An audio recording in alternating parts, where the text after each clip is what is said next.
ya. Nama lengkapku Bigita Iwan Raini, panggilannya Anggi, angkatan 19, jurusan Ilmu Komunikasi dan wisuda Maret kemarin. Dari mana sih kakak dapat informasi mengenai kegiatan mengajar di pedalaman ya kan? Oke.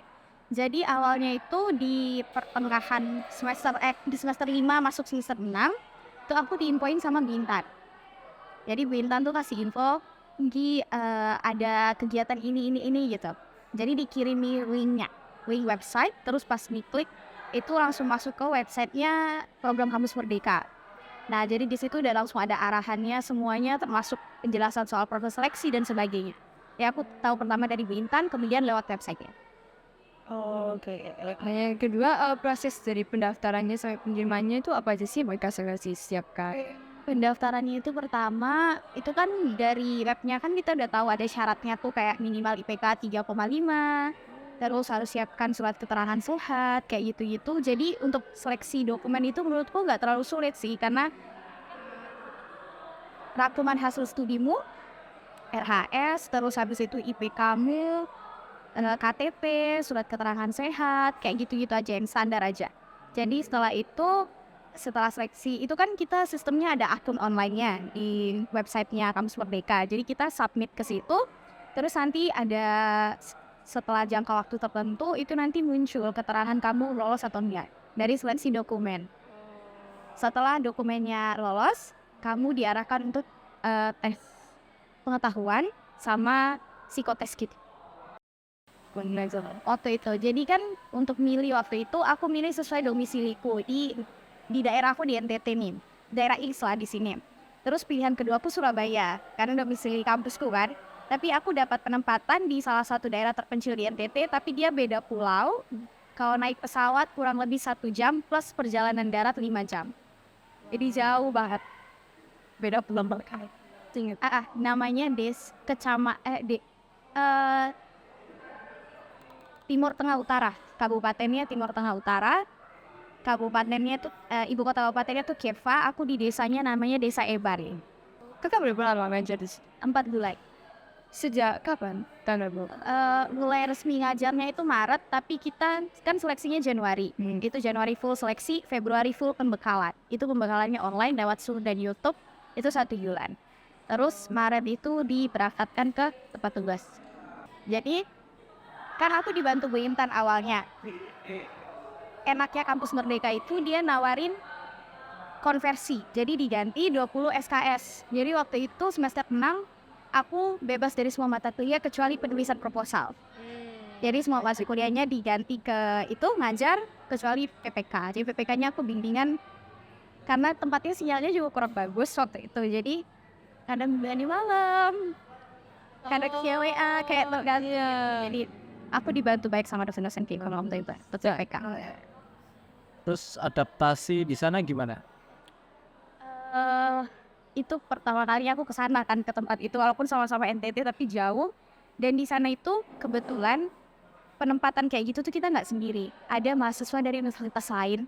Kebetulan ada di situ, satu kelompok tuh 4 sampai 5 orang. Kelompokku tuh 4 orang. Nah, 3 temanku ini sampai duluan ke lokasi tugas karena mereka sepulau. Dan aku nunggu kebijakan dari, soalnya teman kayak aku yang harus diterbangkan keluar itu menunggu tiket pesawat dari panitia, dan itu ada penundaan selama 2 minggu. Jadi teman-temanku sampai di sana duluan, baru aku datang, jadi langsung ngajar. Susahnya mungkin karena mereka udah duluan terbiasa selama 2 minggu, baru aku masuk. Dan karena beda, mereka bertiga dari universitas yang sama, aku sendiri yang beda, jadi kayak memang itu agak susah awalnya untuk menyambungkan obrolan, untuk kayak satu visi dulu, terus mereka lebih tahu awalnya. Jadi adaptasi terbaik waktu itu adalah aku lebih banyak mendengarkan dulu, baru setelah seminggu 2 minggu aku juga mulai masuk dengan oh ya gimana kalau kita gini gitu untuk sekolahnya. Kan ada pembekalan tuh selama 1 bulan. Pembekalannya tuh isinya silabus SD, cara mengajar kepada anak-anak SD, matematika yang menyenangkan, bahasa Indonesia yang menyenangkan, kayak gitu. Ya beneran, momen 1 bulan itu kita belajar semua ilmu yang diterima sama anak-anak PGSD, pendidikan guru sekolah dasar. Nah itu ilmunya semua kita terima selama 1 bulan itu. Oh, berarti ngajarnya sampai SD doang ya, SMP semua. Ada yang dapat SMP, tergantung kelompoknya dapat penempatan di mana. Kebetulan aku di SD.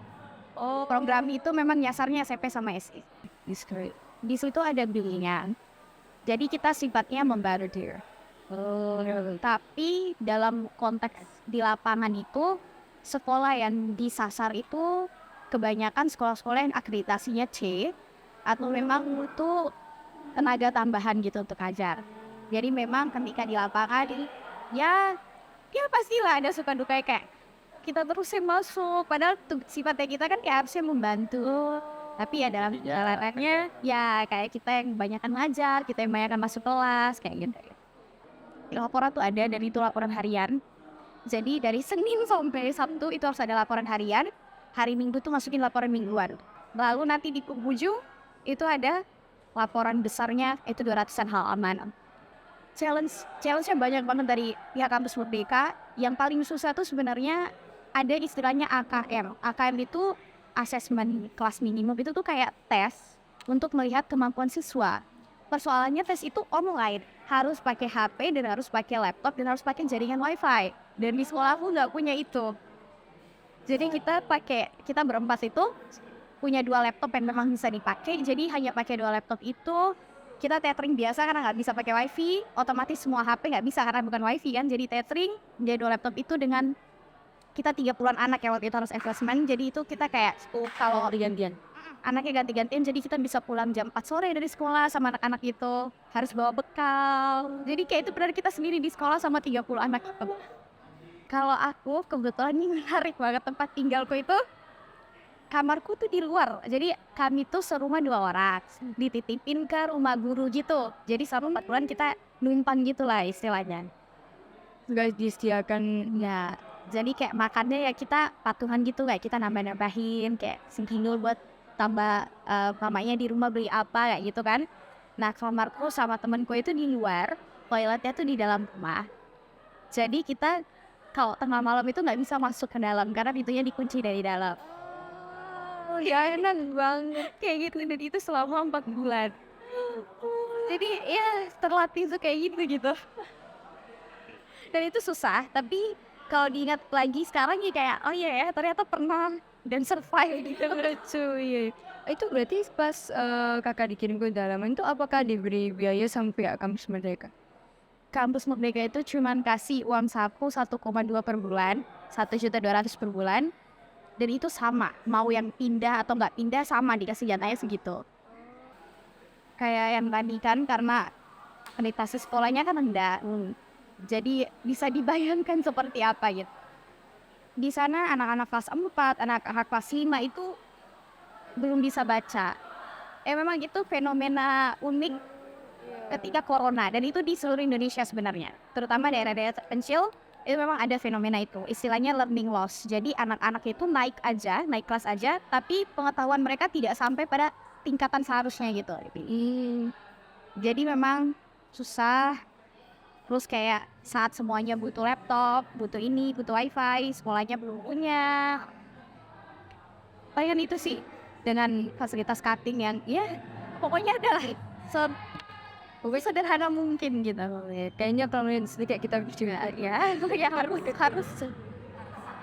Terus kalau anak-anaknya ini apakah kayak mereka akses dari rumah mereka jalan terus sekali itu apakah susah dan jauh itu betul? Susah, ada yang jauh banget. Dan di sana itu transportasi umumnya susah, cuman ada kayak angkot gitu, tapi dia nggak lewat tiap saat. Dan anak-anak itu juga tidak memilih naik angkot gitu. Ada yang jalannya jauh, pokoknya jauh banget. Dari sini kemana ya, aku atau gambarin, pokoknya hitungannya udah lebih, pokoknya jauh lah. 2-3 kilo mungkin mereka beneran jalan kaki gitu. Jauh. Lebih udah itu. Sampai ada kasusnya anak-anak kelas 6 yang harusnya ujian itu dia nggak muncul di sekolah karena dia nggak punya tumpangan buat balik lagi ke sekolah gitu. Karena jaraknya jauh. Jadi harus dijemput sama guru badak. Ini yang menurutku perlu juga digarisbawahi sih. Guru-guru tuh punya banyak tugas lain. Kalau kalian tahu kayak guru-guru tuh untuk dapat sertifikasi atau sesuatu seperti itu tuh mereka punya banyak tes yang harus dikerjain. Dan itu tuh menyita banyak banget waktu. Jadi kayak kita juga berusaha saling ngerti di situ. Kadang kalau memang kita ada kuliah nggak bisa ditinggalin, guru-gurunya ngerti kayak oh ya. Tapi kita tetap masuk sekolah. Jadi kuliahnya di sekolah gitu, di ruang gurunya. Anak-anaknya antusias kak? Antusias. Anak-anak kayak antusias banget kayak Kayak laki-laki justru ini antusias. semuanya semua. Tapi kayak kalau kita bayangin anak desa kan pasti kayak kita membayangin segala sesuatunya terbatas gitu, akses mereka ke pengetahuan, ke teknologi, kayak itu kan terbatas banget. Tapi mereka kayak gimana ya?